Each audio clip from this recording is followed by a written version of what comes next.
আজকে ভোটার অধিকার যাত্রার সূচনা করেন রাহুল গান্ধী। বিহারের সাসারাম থেকে ভোটার অধিকার যাত্রার সূচনা করে তিনি আক্রমণ শানিয়েছেন কমিশনকে। বিহার হোক বা বাংলা, যেখানেই ভোট চুরি হবে আমরা ধরব। ভোটার অধিকার যাত্রায় আপনারা দেখতে পাচ্ছেন রাহুল গান্ধী। বিহারের সাসারামে সেই ছবি তুলে ধরেছি আপনাদের সামনে।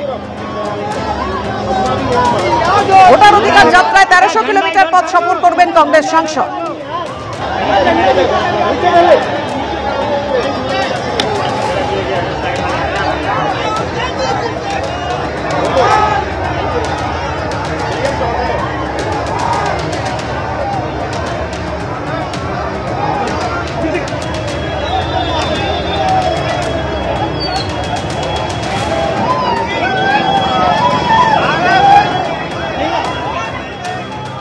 বিহারে ভোট চুরি নিয়ে এর আগেও সরব হয়েছিলেন রাহুল গান্ধী। আজকে তিনি বলছেন এই ভোটার অধিকার যাত্রার সূচনায় বিহার হোক বা বাংলা, যেখানেই ভোট চুরি হবে আমরা ধরব। আমরা আর ভোট চুরি করতে দেব না। কমিশন যা করছে সবার কাছে স্পষ্ট। ফের আক্রমণ শানিয়েছেন রাহুল গান্ধী। कमजोर लोगों के पास सिर्फ वोट है और हम वोट चोरी नहीं करने देंगे। और जो इलेक्शन कमीशन कर रहा है पूरे देश को मालूम है। अब ये बात छुपी नहीं है। पहले देश को मालूम नहीं था कि कैसे चोरी की जाती है।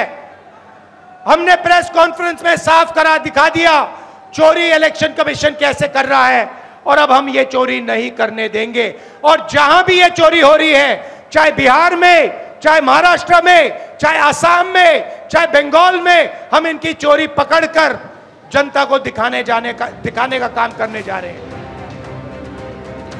রাহুল গান্ধী যখন এভাবে ভোট চুরির অভিযোগে সরব হয়েছেন তখন মুখ্য নির্বাচন কমিশনার তিনি ডাবল ভোটিং এর অভিযোগ উড়িয়ে দিলেন এবং একই সঙ্গে তিনি বললেন তথ্য না দিয়ে শুধু অভিযোগ করা হচ্ছে, নির্বাচন কমিশন কোনো কিছুতেই ভয় পান না। কি বললেন মুখ্য নির্বাচন কমিশনার জ্ঞানেশ কুমার, শোনাবো। कुछ मतदाताओं द्वारा दोहरे मतदान के आरोप लगाए गए।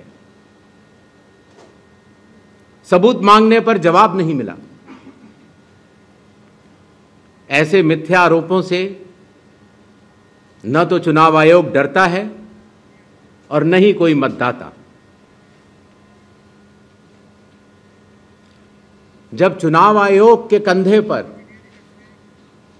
बंदूक रखकर भारत के मतदाताओं को निशाना बनाकर राजनीति की जा रही हो, तो आज चुनाव आयोग सबको स्पष्ट करना चाहता है